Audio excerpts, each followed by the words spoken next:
Welcome to the Liberty Accelerator Jet Show. As armed forces families, we sacrifice greatly every single day.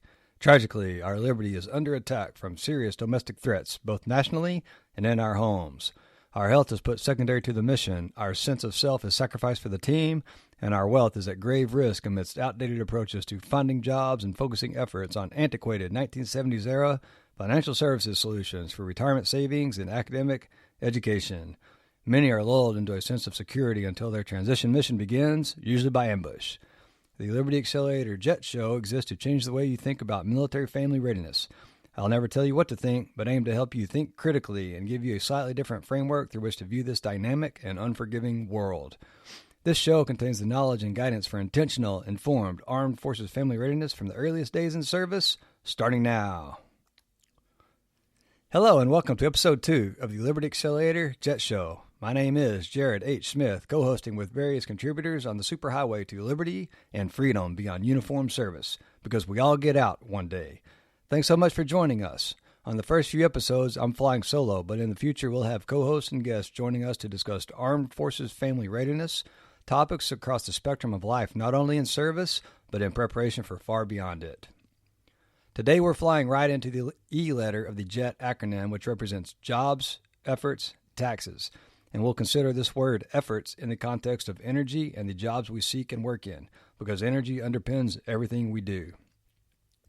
You'll better understand the word job as an acronym, which was dissected in Episode 1, and what it really means in this new economy and information age. Before we dive into efforts, though, it's necessary to directly connect Episode 1 on jobs to a report from the headlines over the past week. Are you aware of a government-reported statistics known as the United States Non-Farm Payrolls Jobs Metric? This non-farm payrolls report measures the change in the number of people employed during the previous month, excluding the farming industry, reporting the number of people in non-farm jobs. This seems important because job creation is the foremost indicator of consumer spending, thus the demand side of the economic discussion, which accounts for the majority of economic activity. The government's report for December missed so drastically, it's unbelievable really how bad they missed, and it was less than half than what the PhD academic bureaucratic economist at the Bureau of Labor Statistics predicted. To understand the meaning of these numbers, a higher than expected reading of the jobs report should be taken as positive or bullish for the U.S. economy, while a lower than expected reading should be taken as a negative or bearish for the economy. The January number reports the November 12th to December 12th, 2021 time frame, as the indicator is reported early the following month.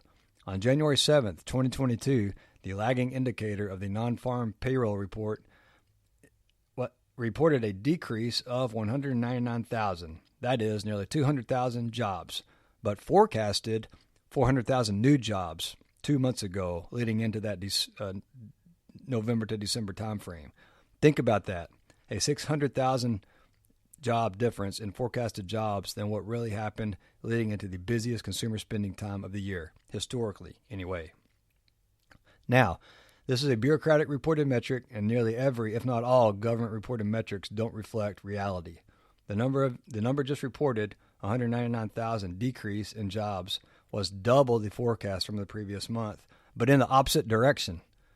So I took a look back at the historical accuracy rate of the BLS, that is the Bureau of Labor Statistics, and time again you'll see that they're not only wrong, but they're atrociously wrong 83% of the time. And I'm backing this claim up with a quick analysis I'll describe to you that I personally conducted. Using a table of these reports since June 2019 from investing.com, I found that in only 17% of the reports the Bureau of Labor Statistics, BLS, forecast was within plus or minus 10% of the forecast. A plus or minus 10% buffer is extremely gracious, too. I will show this on my monthly video on the YouTube channel, the Liberty Accelerator program, so check it out around January 27th to follow along with the visuals. In the real world, out in the business community, a tighter spread of maybe 5% is much more acceptable for missing targets, and being right 50% of the time can be acceptable. But being wrong 83% of the time in the real world, or said another way, being right 17% of the time, would you keep your job for very long?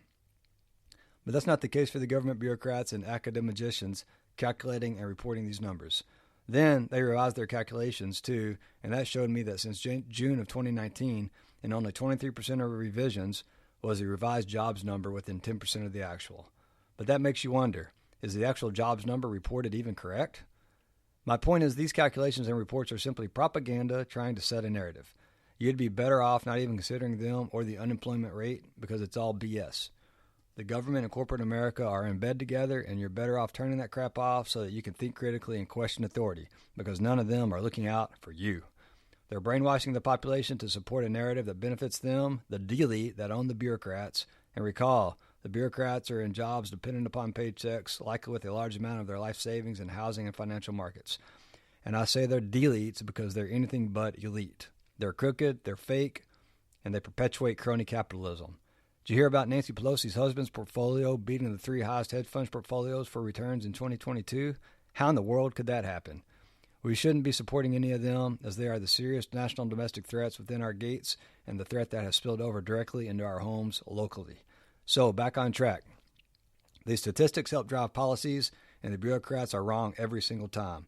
And remember, November to December is the busiest time of year, typically when businesses are hiring for holiday spending, and they didn't ahead of and during the holidays in 2021. It's crazy. No, it's insane. They haven't earned credibility and don't deserve to keep your trust now.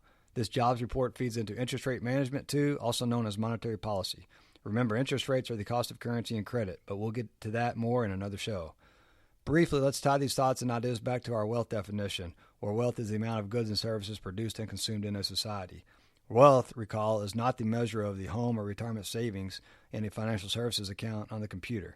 Given in our economy, consumer spending, also known as demand, accounts for the majority of economic activity, we should begin asking ourselves about the supply side or production side of the economic equation. Do we think a balance between production and consumption is healthier than a heavier leaning consumptive economy, more so than productive? Just food for thought. You make your own decision. Okay. Let's get on with this idea of effort from the JET acronym, and specifically as it pertains to our individual energy, minute to minute, day to day. Originally, I labeled the JET acronym jobs, energy, taxes, but decided against using energy at initial contact because the marketing would likely confuse or distract potential listeners based on their understanding of the term energy. Therefore, we used efforts in the title instead. But now that you're here, we're going to define efforts in the form of energy. Being a science-loving nerd by nature, I always found interest in the sciences and in fact have 3 degrees from higher academia in the form of a Master's of Science, a Bachelor's of Science, and an Associate's in Science. Now, I'm not trying to toot my own horn and talk about myself while you spend precious moments of your day with me, but I feel it's necessary to equip the audience with my background to demonstrate that I'm uniquely qualified to provide an opinion on these issues and also to open myself up and show you that it hasn't been all unicorns and rainbows getting to this point in my journey. So here's the truth, because we're not propagating any lies in this Liberty Accelerator world. There's no time for that. The problem with my love of science is I had to spend thousands of hours studying to keep my grades at, quote, acceptable levels, unquote, according to the structure that academia and seemingly society in general says we must maintain to, quote, pass. Science and higher level mathematics to boot don't come naturally to me. Frankly, I suck at it inside the walls of traditional academia anyways. I have a dozen examples of tripping on math and science coursework throughout my academic history, and here's a few examples. I dropped from my first attempt in a chemistry course at junior college but got an A on the second attempt and did fine in its higher level equivalent. I earned a C+ in an introductory physics course at the same school. I dropped from Calculus 1, 2, my first exposure also coming in junior college, but aced it on the second attempt, went on to get a B in Calculus 2, squeaked out a C- in Calculus 3 a year later. I found geology during my physics and calculus journey and decided to major in that subject at the four-year university, where more hours were spent struggling through all those science classes. But on a high note, I amazingly scored an A in differential equations to finish a Bachelor of Science degree in geology from Texas A&M. I didn't know it at the time and still hadn't learned my lesson, doing the same thing over and over and expecting different results. Insanity, right? And a few years earlier, 9/11 prompted my joining the U.S. Navy through the Delayed Entry Program, where they brought me onto active duty with my agreement to join the nuclear Navy and become a nuclear-trained officer upon completion of my bachelor's program, and after becoming a 90-day wonder at Officer Candidate School. Well, I'm guessing you can figure out how that turned out. The Navy training schools, and like military schools in general, are known as fire hoses of information in a compressed amount of time, and with my slow uptake on science and mathematics curriculum courses, I ended up failing halfway through the academic portion of the training in Goose Creek, South Carolina's Naval Nuclear Power Training Command. I thought I'd be soon kicked out of the Navy, but that's for another day, and obviously that didn't happen. Fast forward to a Master's of Science program 9 years later, which I didn't finish, by the way, due to earning a D+ in engineering statistics, married with a C- in probability, and barely earning a C in vector calculus during my short time as an operations research student. I moved to the MBA program at Naval Postgraduate School, where I found lots of A grades, including an A in the Business School Statistics course. I was an A/B honor roll student in K through 12, and much of my time in higher academia with B's in most of my science and mathematics coursework through middle and high school. So long as I could avoid heavy science-centric and mathematics coursework, I did okay academically. The trouble is, I finally realized toward the end of my last academic degree experience that none of that schooling was truly education. The term education has been hijacked and commoditized by business entities that don't have our best interest in mind. We'll have a future episode diving down this rabbit hole on education specifically, but for now, let's get back on track with this idea of energy and efforts. Look at all that energy and effort I put toward school and science during my formative years. Yes, those experiences have brought me to where I am today, but looking back, I believe much of that energy could have been spent much wiser had I known what questions to ask and had a better idea of where I was headed with my life. So, after beginning my true education following graduation with a Master's of Science degree in National Resource Strategy from National Defense University's Dwight D. Eisenhower School, which is in the belly of the beast, Washington, D.C., I learned that in the real world, grades aren't given per se, like those were issued on our evaluations and fitness reports in government and perhaps corporate America, too. The path to success is not straight, but is jagged and winding. One way to measure success, so to speak, is through one's balance sheet and statement of cash flows.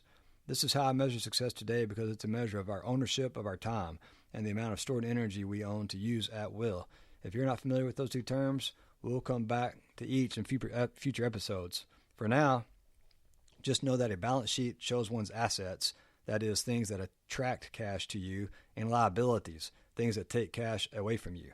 The statement of cash flows is just that. It lists your cash flow sources of income and even includes employed jobs that you spend your energy and time doing for a company or the government.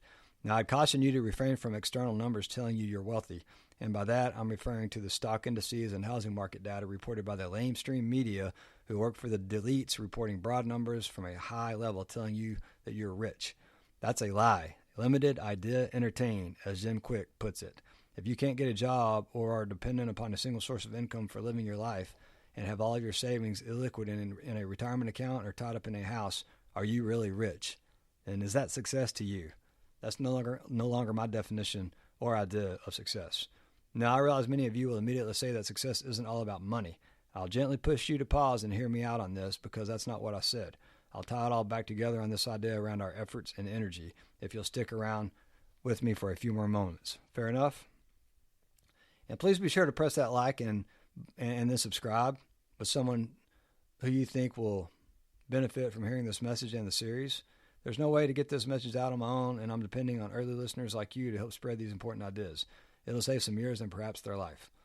Please recall from episode 1 on jobs that money and currency are two different things.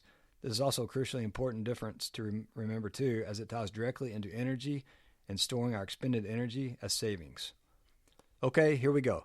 I stumbled across a phenomenal YouTube channel the morning of Thursday, January 6th. Over the previous year, I'd been referring to Thursday as Thor's Day, where I'd release some thunderous thoughts about this idea we in the DoD bubble refer to as military transition. Well, on a recent Thor's Day, Thor being the god of thunder, I randomly found Sorelli Amori, who reached financial security at the age of 30, and she started a YouTube channel shortly before reaching that milestone. I linked to her content in Chapter 13 of my book, which is the electronic dynamic chapter one can access after buying my book titled Avoiding Each and Every Military Veteran's Disadvantage, How to Overcome the Lies a Military Family Believes to Get Our Freedom Back, which is available on Amazon only via paperback until Memorial Day. After that, it'll be more widely distributed in multiple formats. So, energy. For those of you engineers and science types out there, you'll finally recall the first law of thermodynamics, that energy is neither created nor destroyed. That's the law of conservation of energy. Energy is merely transferred around the universe. So, with that understanding clear between us, for the sake of future discussion in the series, can we agree on the efforts we as individuals put forth each and every day expend the finite energy we all have? Now, this is a bit abstract, but stick with me. I must get this idea of energy across explicitly because it ties together the broader topics around this idea of the Liberty Accelerator Jet show podcast on jobs, efforts, and taxes, with efforts a pseudo-subjugate of energy. It is foundational to all I had to unlearn since March of 2020, and all I hope you'll come to understand as quickly as possible. Doing so will equip you and your armed forces family to go faster toward liberty and freedom in uniformed service and in preparation for far beyond. Sorelia Mori's video titled, quote, How You Are Programmed to Be Poor, unquote, resonated deeply with me at this point in my journey from my personal experience as a child through this very moment after 19 years of service on active duty with the U.S. Navy, where I've worked with some of the brightest and best people our nation has to offer the government. And I say that because we're at our core a product of Lady Liberty and not Uncle Sam. I encourage you to visit Sorelia's YouTube channel after visiting today's episode and listen to her thoughts in a 20-minute video that I listened to in about 12 minutes on the general population's programming. She released it in September 2021 timeframe. I'll link to it in the comments.